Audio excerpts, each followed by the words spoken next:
She's learning German. Sehr gut. Ja, sehr gut. Yeah, you can see.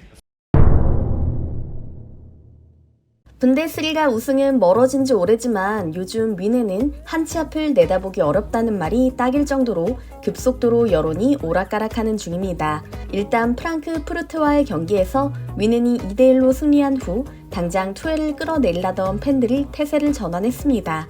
투엘의 감독직을 유지하라는 서명운동을 벌이기 시작한 건데요. 최근 뮌헨의 경기 결과가 나쁘지 않은 데다 투엘이 아닌 다른 인물들이 감독으로 부임할 경우 해리 케인이 영국으로 돌아갈 것이라는 기사가 독일과 영국 양쪽에서 나오고 있기 때문이죠. 즉, 케인을 잡기 위해서라도 투엘 감독직을 유지해야 한다는 기조인 건데요. 아시다시피 뮌헨에서 케인의 존재감은 독보적입니다. 현재 31경기 35득점을 기록 중이며 2위인 세루 기라시와 무려 10골이나 차이가 나죠. 지난 시즌 내내 스트라이커 때문에 고심했던 뮌헨의 걱정거리를 해리 케인이 한 방에 없애준 셈인데요. 케인의 분데스리가 적응이 마냥 쉬운 것만은 아니었습니다. 독일 정착 초기에는 언론에서도 적잖이 우는 소리를 했을 만큼 심리적으로 고전하는 모습이었는데요. 토트넘에서도 그랬듯 골 욕심을 내다가 팀 내 터줏대감이나 다름없는 주장 마누엘 노이어와 토마스 뮬러에게 한 소리를 듣기도 했고, 독일어만 쓰는 분위기에 적응하지 못해 멍한 표정으로 그라운드를 누비는 모습이 종종 발견되었습니다.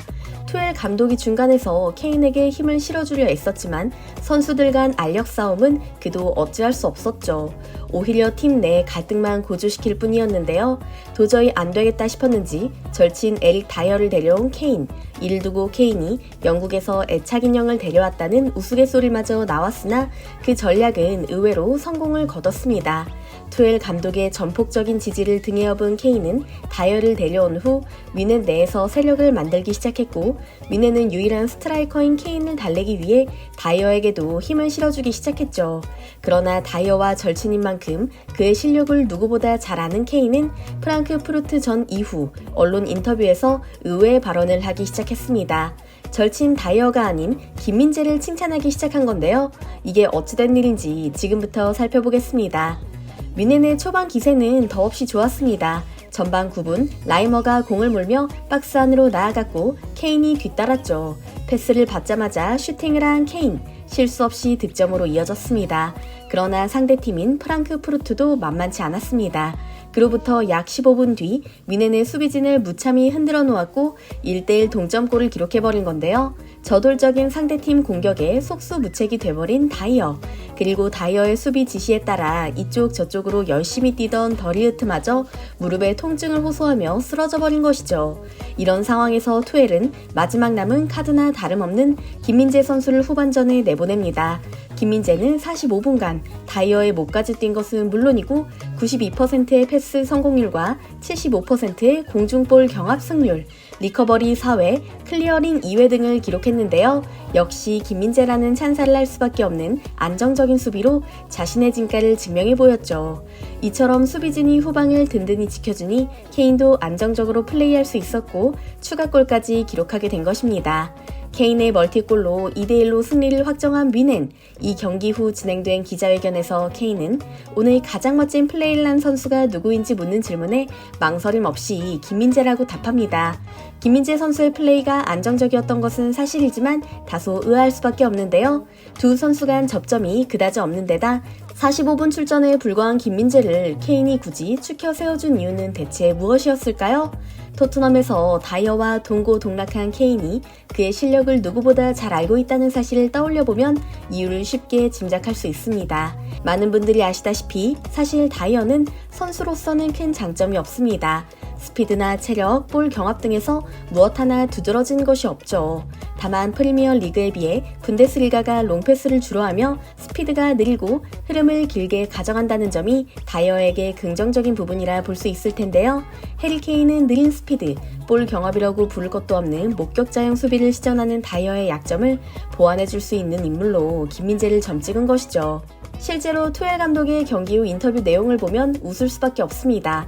프랑크푸르트전 이후 투엘은 다이어를 엄청나게 칭찬했는데 그 내용을 그대로 읽어드리겠습니다.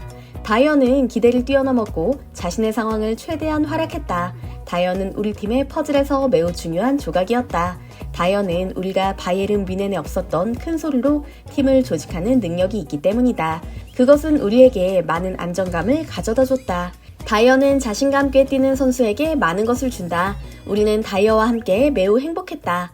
은은하게 돌려가기를 하는 건지 뭔지 모를 칭찬에 헛웃음이 나옵니다. 선수로서 다이어의 가장 훌륭한 부분이 큰 소리로 다른 선수에게 지시하는 능력이라니 황당하기까지 한데요. 그렇다면 투엘은 김민재를 향해서는 어떤 칭찬을 했을까요? 마찬가지로 인터뷰 전문을 그대로 읽어드리겠습니다. 김민재는 우수한 수비수가 가져야 하는 자질을 모두 지닌 선수다. 빌드업의 정석을 보여주는 데다 그의 수비는 매우 용감하고 빠르다. 엄청난 스피드로 그라운드를 전방위적으로 누비는 데다 1초도 허비하지 않으려는 모습을 보이는데 나는 이런 선수가 뮌헨에 있어 정말 다행이라 생각한다. 상대팀에 소속된 선수였다면 맞닥뜨릴 때마다 두려울 수밖에 없었을 것이다. 두 선수에 대한 투엘의 평가 어떻게 느껴지시나요? 다이어에 대해서는 커뮤니케이션 스킬만 칭찬할 뿐 스피드나 볼 경합 실력에 대해 한마디도 없는 반면 김민재에 대해서는 선수로서의 능력에 대해 논하고 있죠. 이처럼 투엘의 인터뷰 내용만 보더라도 두 선수가 근본적으로 어떻게 다른지 실감하게 되는데요. 지난 프랑크푸르트 경기에서 합을 맞춘 김민재와 다이어를 본 케인은 이거구나 싶었을 겁니다. 다이어의 실력이 들통나지 않도록 파트너로서 완벽하게 커버해주는 김민재가 적임자라는 것을 깨달았겠죠. 그 이후 케인은 독일 언론을 상대로 김민재에 띄워주기를 하고 있는 건데요. 이 모든 게 뮌헨 팀이나 김민재 선수를 위한 것이 아닌 케인과 다이어 자신을 위한 전략이라는 것이 다소 씁쓸하게 느껴집니다. 그래도 팀 안팎으로 입김이 상당한 케인인 만큼 그의 발언 이후로 독일 여론도 확 달라진 모습을 보였습니다. 김민재 선수가 출전한 지난 경기만 하더라도 독일 언론은 온갖 비판을 곁들이며 추하점을 주는 등 신랄한 반응을 보였는데요. 이번 경기 후에는 김민재를 향해 빈틈없는 수비를 보여줬다. 흠잡을 것이 없는 경기력, 모든 게 완벽했다라는 찬사를 퍼붓고 있거든요. 뮌헨 팬들 또한 뮌헨이 수비수 물갈이를 하는 와중에 다른 수비수라면 몰라도 김민재는 절대 놓쳐서는 안 된다는 여론을 형성 중이고요. 이번 시즌 분데스리가 우승은 물 건너갔지만 챔피언스리그가 남아있으니까요. 실제로 챔피언스리그 4강 1차전에서 뮌헨이 상대해야 하는 팀은 레알 마드리드죠. 뮌헨이 유일하게 남은 우승 트로피를 들어올릴 수 있을 것인지 모두가 주목하는 가운데 레알전에서 다이어와 다시 한번 합을 맞춰야 하는 김민재 선수.